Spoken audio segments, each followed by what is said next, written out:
Okay, तो ये हमारे पास इंजीकोन के फिजिक्स के एमसीक्यूज हैं। ठीक है, सेकंड टेस्ट के जिसमें ऑसिलेशन का चैप्टर है, रोटेशनल मोशन का चैप्टर है। ठीक है, अच्छा, फर्स्ट एमसीक्यूज है कि which of the following statement is correct.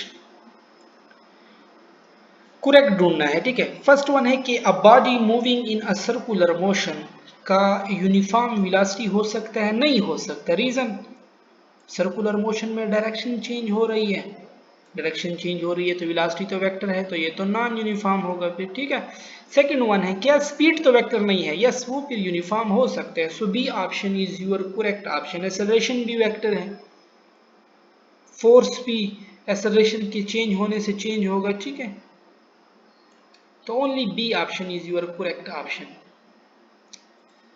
24 क्या person moving to and fro in a straight line with uniform velocity, ये सिर्फ वाइब्रेटरी है, यहाँ पे कोई रिस्टोरिंग फोर्स नहीं है। ठीक है, सिंपल हार्मोनिक मोशन में तो फिर एक्सट्रीम पे जाएगा, रिस्टोरिंग फोर्स ही उसे वापस लाता है, लेकिन ये पर्सन तो खुद ब खुद आगे पीछे जा रहा है। और a body moving in a circular motion with a uniform angular velocity, उसकी एंगुलर वेलोसिटी क्या है, यूनिफॉर्म है, तो क्या एक्सेलरेशन नहीं होगा। जब एंगुलर वेलोसिटी यूनिफॉर्म होती है तो एंगुलर एक्सेलरेशन नहीं होता, एंगुलर एक्सेलरेशन नहीं होता। ठीक है, या टेंजेंशियल एक्सेलरेशन नहीं होता, सेंट्रीपिटल तो मौजूद होता है और वो बार बार चेंज हो रहा होता है। सो इट्स, क्या उसमें एक्सेलरेशन नहीं होगा, होगा, ये बात रॉन्ग है।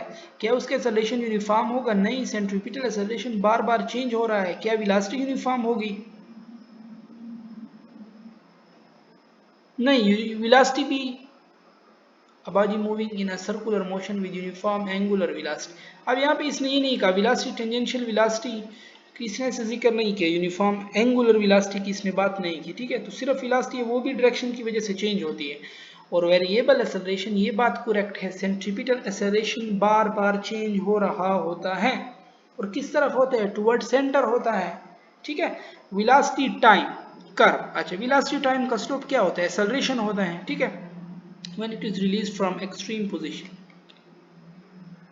अभी एक्सट्रीम पोजीशन है। ठीक है, और इसके बारे में क्या कहोगे, वेलोसिटी टाइम आपको क्या देते हैं, एक्सेलरेशन, एक्सेलरेशन एक्सट्रीम पे क्या होता है, मैक्सिमम। जब यहाँ से आएगा तो क्या होगा, वापस मीन की तरफ आएगा तो डिक्रीजिंग कर्व होगा। सी ऑप्शन आपके पास इसमें करेक्ट है।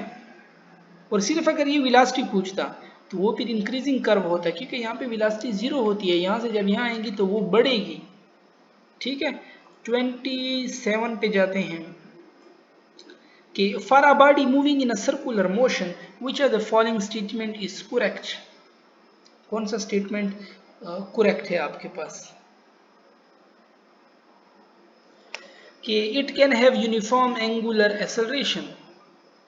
देखो, एंगुलर वेलोसिटी अगर यूनिफॉर्मली चेंज हो रही होगी ना सर्कुलर मोशन में, ये हो सकता है ना, मतलब ये पॉसिबिलिटीज है, तो उसके एंगुलर एक्सेलरेशन यूनिफॉर्म हो सकता है।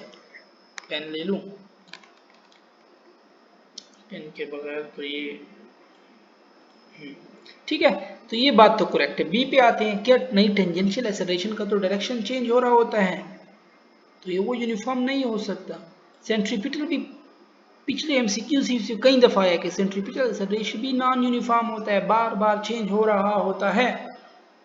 ठीक है, which are the following does not change by changing the amplitude, ये टाइम पीरियड फ्रीक्वेंसी ये एम्पलीट्यूड वगैरह पे डिपेंड नहीं करते। ठीक है, सो डी ऑप्शन आप डायरेक्ट लगाएं। 129 है centripetal force can not change. Last test जो था उसमें भी सेम यही एमसीक्यूज था कि वो मोमेंटम को चेंज करता है, यहाँ पे कहीं किसको चेंज नहीं करता, स्केलर को चेंज नहीं करता, दैट इज काइनेटिक एनर्जी। ठीक है, वर्क यहाँ पे आपको दे सकते हैं, वो भी तो काइनेटिक एनर्जी है ना। अच्छा, 30 पे आते हैं कि consider SHM at mean position is going to extreme position having amplitude this, then after how much distance acceleration of SHM will be maximum. अच्छा, देखो वो कह रहे सिर्फ ये वाला है। ठीक है, ये एक एक्स नॉट एम्पलीट्यूड है। ठीक है, ये है ना, ये एक्स नॉट है, वो कह रहा है वो यहाँ से शुरू हुआ है, अब कौन से डिस्टेंस पे, कौन से पॉइंट पे उसका डिस्टेंस मैक्सिमम होगा, कौन से पॉइंट पे मैक्सिमम होगा, जब यहाँ पे मैक्सिमम डिस्प्लेसमेंट होगा यहाँ पे मैक्सिमम होगा। और ये डिस्टेंस कितना है, एक्स नॉट है, कहीं पे एक्स नॉट मौजूद है, नहीं मौजूद। अच्छा, अगर 2x0 पे आएगा ना तो ये तो वो वापस आएगा 2x0 पे, तो 2x0 पे उस डिस्टेंस का नहीं पूछा, उसने क्या एक्सेलरेशन कब मैक्सिमम होगा, एक्सेलरेशन x0 पे मैक्सिमम होगा, ठीक है, और यहाँ पे डिस्टेंस भी मैक्सिमम होगा। अब उसने क्या पहला, अब x0 कहीं पे नहीं है, चलो ये 2x0 देख लो, 2x0 पे तो वापस इनिशियल पे आ गया है, यहाँ पे तो एक्सेलरेशन 0 होता है, तो ये बात भी गई, ठीक है। x0 हाफ, ठीक है, यहाँ पे फिर क्या होगा, एक्सेलरेशन हाफ होगा, acceleration directly proportion to x, ठीक है, तो ये 1/2 होगा मतलब, और x0 √2 अगर कर लो तो 1/√2, √2 की वैल्यू क्या होती है 1.4, तो 1 डिवाइड बाई 1.4 की वैल्यू आंसर 1/2 से बड़ा होगा, ठीक है, क्योंकि यहाँ पे डिनोमिनेटर बड़ा है, यहाँ पे डिनोमिनेटर छोटा है, इट्स मीन इस, अब हमें बड़ा x0 ढूंढना है, तो बड़ा x0 सिर्फ और सिर्फ b में है, ठीक है, a में तो हाफ x0 है, b में हाफ से ज्यादा है, इसमें तो 2/3 है, 0.03, हाफ से भी कम है, ठीक है, तो जहाँ पे x0 ज्यादा होगा वहां पे एक्सेलरेशन ज्यादा होगा, क्योंकि acceleration directly proportion to x0। Simple, आपने सिर्फ x0 इसमें ज्यादा वाला ढूंढना है, मैथमेटिक्स अप्लाई करना है, ठीक है।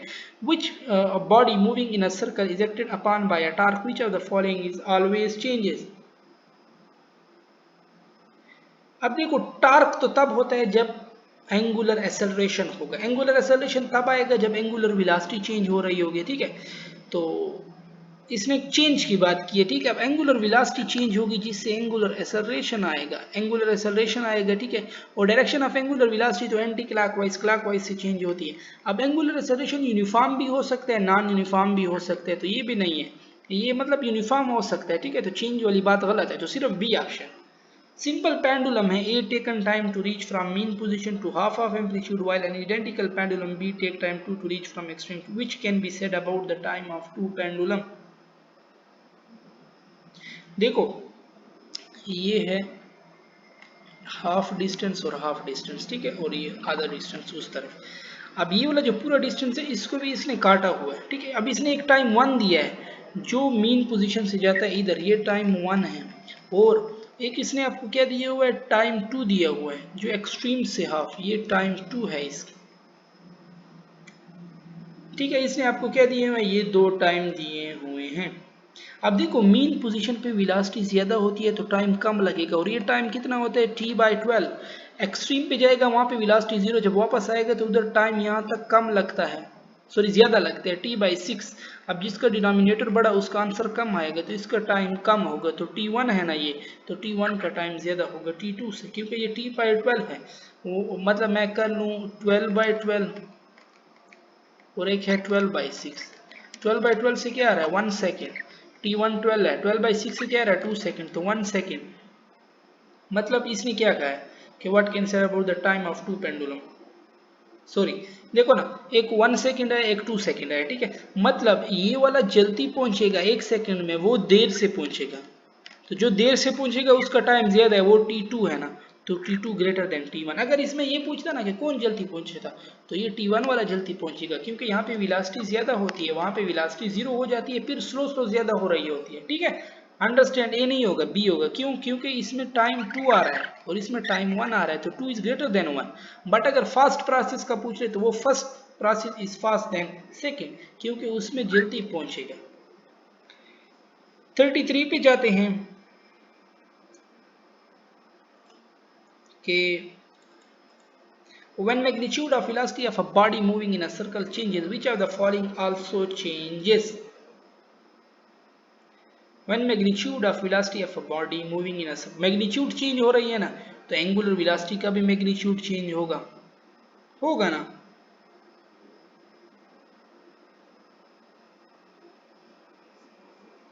इसने क्या कि मैग्नीट्यूड ऑफ वेलोसिटी चेंज हो रही है, body moving in a circle changes.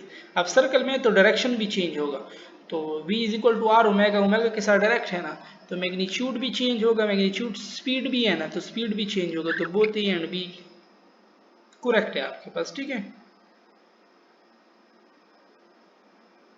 और डायरेक्शन कब चेंज होता है, वो तो आपको कहते हैं एंटी क्लॉकवाइज, क्लॉकवाइज तब आपके पास डायरेक्शन चेंज होगा, ठीक है। 34, a velocity of mass spring oscillator is 10 meter per second at mean position. When the amplitude of vibration is 0.5, in order to calculate the extreme position, the quantity needed is. Acceleration क्या होता है, वो आपके पास होता है omega square x. वैसे अगर देख लेना, इतने इंपॉर्टेंट एमसीक्यूज इस टेस्ट में नहीं है फिजिक्स के। मतलब डिफिकल्टी लेवल इन लोगों ने बढ़ाई हुई है, ठीक है। लेकिन कर रहे हैं फिर भी। अच्छा, एक्सेलरेशन क्या होता है? Omega square x. ओमेगा में टाइम पीरियड भी है, ओमेगा में फ्रीक्वेंसी भी है, ठीक है। और वेलोसिटी भी इसने दी हुई है। अगर मैं ओमेगा को खोल लूँ वी बाई आर, ठीक है, ओमेगा को अगर आप खोल लो वी बाई आर हो जाएगा, वी का स्क्वायर आर का स्क्वायर, ठीक है। तो वेलोसिटी भी इसने दी हुई है, आर भी आपको इसने दिया हुआ है, एम्पलीट्यूड आप इसने आपको दिया हुआ है, ठीक है। तो इसने किया है कि एक्सेलरेशन मैंने मालूम करने को, तो ना तो टाइम पीरियड रिक्वायर्ड है क्योंकि टाइम पीरियड है ही नहीं, हमने वेलोसिटी पुट कर दिया, ना frequency, so none of these आपके पास करेक्ट हो जाएगा, ठीक है। A magnitude of centripetal acceleration,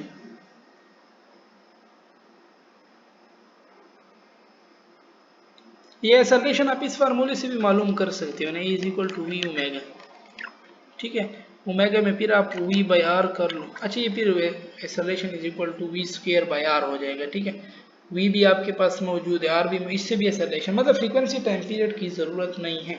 and magnitude of centripetal acceleration of a body performing circular motion is not changing, this mean that the body is moving with, कह रहे magnitude of centripetal acceleration change नहीं हो रहा circular motion में, direction तो change हो रही है, ठीक है। इसका क्या मतलब हो सकता है? जब मैग्नीट्यूड चेंज नहीं हो रहा ना, मैग्नीट्यूड से एंगुलर एक्सेलरेशन आता है ना, ठीक है, और टेंजेंशियल एक्सेलरेशन आता है। जब मैग्नीट्यूड चेंज नहीं हो रहा, यूनिफॉर्म है, ठीक है, तो इसका जो, इससे जो एक्सेलरेशन आएगी वो भी तो यूनिफॉर्म होगी ना, and that is tangential acceleration. C option आपके पास इसमें करेक्ट हो जाएगा।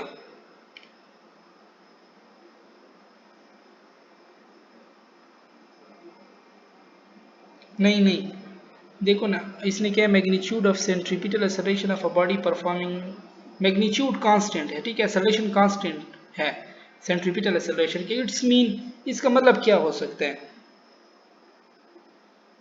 कि बॉडी या तो कांस्टेंट स्पीड से जा रही है या कांस्टेंट एंगुलर वेलोसिटी। जब कांस्टेंट स्पीड होगी तो टेंजेंशियल एक्सेलरेशन भी जीरो होगा, constant angular velocity, angular acceleration भी जीरो होगा। तो सी ऑप्शन आपके पास करेक्ट है, ठीक है। यूनिफॉर्म वाली, क्योंकि वो चेंज ही नहीं हो रहा, उसने ऐसी बात नहीं की कि यूनिफॉर्मली चेंज, अब वेलोसिटी यूनिफॉर्मली चेंज होगा तो एक्सेलरेशन कांस्टेंट होगा, और अगर वेलोसिटी कांस्टेंट होगी, मतलब पहले भी 5 फिर भी 5 फिर, तो एक्सेलरेशन फिर क्या होगा? जीरो होगा। सो यहाँ पे यही बात है कि कांस्टेंट है तो एक्सेलरेशन आपके पास फिर क्या होगा? वो जीरो होगा, ठीक है। 36 पे जाते हैं कि total mechanical energy of mass spring system is not increase by increasing, तो एम्पलीट्यूड पे भी डिपेंड करता है, ठीक है।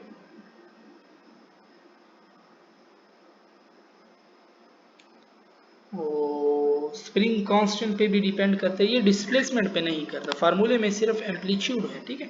द रेशियो ऑफ, अब ये बहुत इंपॉर्टेंट क्वेश्चन है, ठीक है, दिस वन कई दफा रिपीट हुए। एंगुलर फ्रीक्वेंसी क्या है? 2 पाई एफ। अब इसने डब्ल्यू बाई एफ पूछा है तो 2 पाई आपके पास आ जाए, ठीक है। इसमें आप जब वो कह दे कि फ्रीक्वेंसी बाई एंगुलर, तो वो 1/2 पाई हो जाएगा, ठीक है। 2 टाइम ऑफ फ्रीक्वेंसी कह दे, ratio of angular frequency divide by 2 time of frequency, तो 2 पाई इधर भी आप 2 कर दोगे, 2 2 तो फिर सिर्फ पाई आएगा, ठीक है। इस तरह ये चेंज करते हैं। Maximum kinetic energy of a simple harmonic oscillator is depend on, amplitude पे डिपेंड करता है, ठीक है। 39 है कि tangential acceleration of a body at certain point is this, angular acceleration इनके परपेंडिकुलर होता है। अब आई और जे के परपेंडिकुलर क्या है? के है, तो सिर्फ के लगा हुआ। If velocity of SHM at mean position is 10, then its velocity when it is at midway between mean and extreme. अब आपके पास फार्मूला है ना, velocity is equal to v maximum square root 1 minus x square divided by x naught square, ठीक है। Midway में x not क्या, x क्या हो जाए? एक्स नॉट बाई 2 हो जाएगा, ठीक है। तो एक्स पे स्क्वायर है ना, वेलोसिटी मैक्सिमम को उसी तरह आप एक्स ले लो, ठीक है, कोई, और ये हो जाएगा 1 माइनस एक्स क्या है वो एक्स नॉट बाई 2, तो एक्स नॉट स्क्वायर 2 का स्क्वायर 4 हो जाएगा, एक्स नॉट नीचे भी तो है वो कट जाएगा 1/4। तो 1 माइनस 1/4 का एलसीएम ले लो, 4 हो जाएगा। ठीक है, 1 4 जार 4, ऊपर भी 4, 4 1 जार 4, ऊपर भी 1, तो 3/4 आ रहा है, अंडर रूट 3/4। ठीक है, अंडर रूट 3/4। और 4 का अंडर रूट 2 होता है, तो अंडर रूट 3/2, अंडर रूट 3 से क्या आता है 1.7 आएगा। ठीक है, तो वह ऊपर नॉमिनेटर है, नीचे क्या है डिनोमिनेटर, तो वैल्यू क्या है 0.5 से हाफ आ रही है ना, सॉरी, ऊपर अगर 1 होता ना तो फिर आंसर क्या था 0.5, ये तो 1 पॉइंट से बड़ा है 1.7, तो आंसर 0.5 से ज्यादा आएगा, तो इट्स मीन इसकी वेलोसिटी क्या होगी, वो भी 0.5, मतलब 5 से ज्यादा होगी, हाफ से ज्यादा होगी। ठीक है, angular velocity of a body performing its circular motion is equal to 8। अब वो कह रहा है positive it start slow down, slow down है ना, तो 8 तो नहीं हो सकता, या 6 होगा लाजमी बात है। अब उसने क्या कहा है, इसने ये तो नहीं कहा कि एंटी क्लॉकवाइज में, या कहते स्लो डाउन है जिस डायरेक्शन में पहले था तब भी उसी डायरेक्शन में होगा, B option. Total distance covered by a mass spring system during half vibration is 10 meter. If its vibration and angular frequency of 2 radian, its velocity at mean position. Mean position पे आपके पास velocity क्या होगी,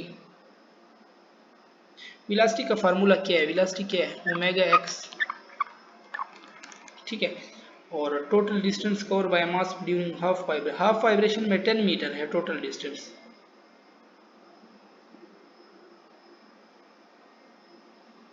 ठीक, x not के amplitude है। Half vibration में क्या होता है, इधर मीन से एक्सट्रीम और एक्सट्रीम से मीन।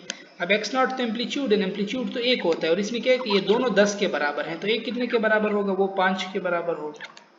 एक्स नॉट आपके पास क्या हो जाएगा 5 हो जाएगा। ठीक है, और एंगुलर वेलोसिटी क्या है 2, तो वी क्या हो जाएगा 10 मीटर पर सेकंड आपके पास आ जाएगा।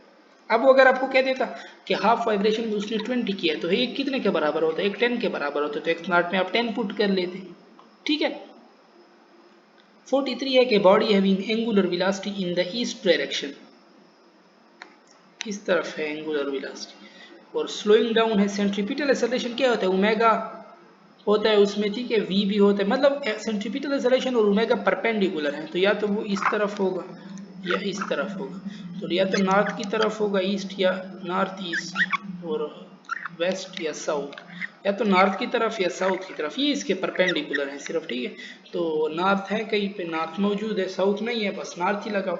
If angle of release of simple pendulum is increase, it's time period के बारे में क्या कहोगे। अब एंगल क्या करेगा, वो एम्पलीट्यूड को बढ़ाएगा। और पहले क्वेश्चन हमने किया कि फ्रीक्वेंसी टाइम पीरियड नहीं डिपेंड करते इस पे। ठीक है, if centripetal acceleration of a body performing a circular motion is changing, this mean body can be moving with centripetal acceleration change हो रही है। ठीक है, डायरेक्शन भी चेंज हो रहा है, मैग्नीट्यूड भी, तो इसका क्या मतलब है कि अब देखो सेंट्रीपिटल एक्सेलरेशन जब आ रहा है ना चेंज हो रहा है, इसका मतलब है वेलोसिटी चेंज हो रही है। अब वेलोसिटी या तो यूनिफॉर्मली भी चेंज हो सकती है या वेरिएबल भी चेंज हो सकती है। ठीक है, और स्पीड क्या होगा इसका, स्पीड तो डायरेक्शन पे डिपेंड ही नहीं करता, वो तो होगा यूनिफॉर्म। ठीक है, all of this are correct. Centripetal acceleration change, इसका मतलब है वेलोसिटी तो है, अब एंगुलर वेलोसिटी तो एक्सिस की तरफ होती है। ठीक है, वो यूनिफॉर्म हो सकती है। ठीक है, क्योंकि सेंट्रीपिटल एक्सेलरेशन के एंगुलर वेलोसिटी के साथ तो ताल्लुक नहीं, एंगुलर वेलोसिटी तो टेंजेंशियल देता है, एंगुलर देता है। ठीक है, एंगुलर एक्सेलरेशन देता है, और इसमें तो सेंट्रीपिटल की बात। अब डायरेक्शन की वजह से तो वेलोसिटी का जो डायरेक्शन होता है वेक्टर है, वो तो चेंज होता है वेरिएबल, और स्पीड तो वेक्टर नहीं है, वो यूनिफॉर्म होगा, तो all of these is are correct. 46 है कि two simple pendulum one made of one के। अब स्टील जो होगा ना उसका जो शेप होगा वो कम होगा, क्योंकि स्टील होता छोटा है लेकिन उसका मास ज्यादा है। प्लास्टिक का फिर मास बड़ा होगा, मास बड़ा होगा तो सेंटर ऑफ लेंथ बढ़ेगा, सेंटर ऑफ लेंथ बढ़ेगा तो टाइम पीरियड लेंथ के डायरेक्ट है, जब लेंथ के डायरेक्ट है तो प्लास्टिक बॉल पेंडुलम का टाइम पीरियड ज्यादा होगा। और स्लो कौन होगा, तो स्लो भी यही होगा जिसका इसके लिए 2 सेकंड लग रहे हैं, उसके लिए 1, तो इसका ये स्लो है ना। ठीक है, a body moving in a circle has uniform angular acceleration. This means that the magnitude of centripetal acceleration का डायरेक्शन बार बार चेंज हो रहा होता है, वेरिएबल होगा। ठीक है, 48 पे आते हैं कि displacement of simple pendulum is given. अब देखो इसमें अगर मैं एम्पलीट्यूड पता कर लूँ तो आप कितना लगाओगे, 20 लगाओगे, क्योंकि यहाँ पे x नॉट होता है तो ये एम्पलीट्यूड है, और यहाँ पे क्या होता है ओमेगा टी होता है ना, ओमेगा टी, और इसलिए यहाँ पे क्या दिया हुआ है 3.14 टी कट जाएगा। तो अगर इसने यहाँ पे ओमेगा पूछा होता तो ओमेगा क्या हो जाता 3.14, ठीक है, इसमें ओमेगा क्या हो जाता 3.14। तो इसने ओमेगा पूछा ना, इसने फ्रीक्वेंसी पूछा, ओमेगा को खोल लो 2 पाई एफ, वो बराबर हो जाएगा 3.14, पाई भी 3.14 होता है, ये भी ये कट जाएंगे, तो एफ बराबर हो जाएगा 2 इधर नीचे आ जाएगा 1/2 के बराबर हो जाएगा, और 1/2 0.5 होता है। 49 है 2 tyre are rolled on a straight road after covering 10 metre distance.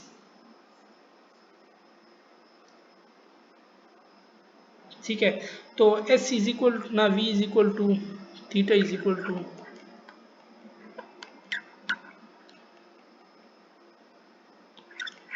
S is equal to r theta होता है। ठीक है, इसलिए क्या क्या 2 टायर और straight covering 10 metre distance, distance same है। It was found angular velocity of tyre A has more than tyre B, this mean radius of tyre A is dash than tyre B. अच्छा, ये तो S वाला है ना, v is equal to are omega, ये भी हमने पढ़ा हुआ है ना, तो आर और ओमेगा क्या है इनवर्स है, तो इसमें क्या क्या है कि ए का जो डब्ल्यू है ना वो बड़ा है बी से, तो रेडियस ए का फिर क्या होगा वो कम होगा बी से, इनवर्स रिलेशन है simple, v is equal to are omega. Restoring force क्या होता है, रिस्टोरिंग फोर्स आपके पास जो होता है ना वो माइनस डब्ल्यू साइन थीटा के बराबर होता है सिंपल हार्मोनिक मोशन में। ठीक है, तो नेगेटिव साइन थीटा क्या है वर्टिकल कंपोनेंट है, और जो अप्लाइड फोर्स होता है वो प्लस डब्ल्यू साइन थीटा के बराबर होता है। ठीक है, सो यहाँ पे हम अपनी डिस्कशन ख़त्म करते हैं, इससे जो आगे एमसीक्यूज है वो फिर हम अपनी नेक्स्ट वीडियो में करेंगे। ठीक है।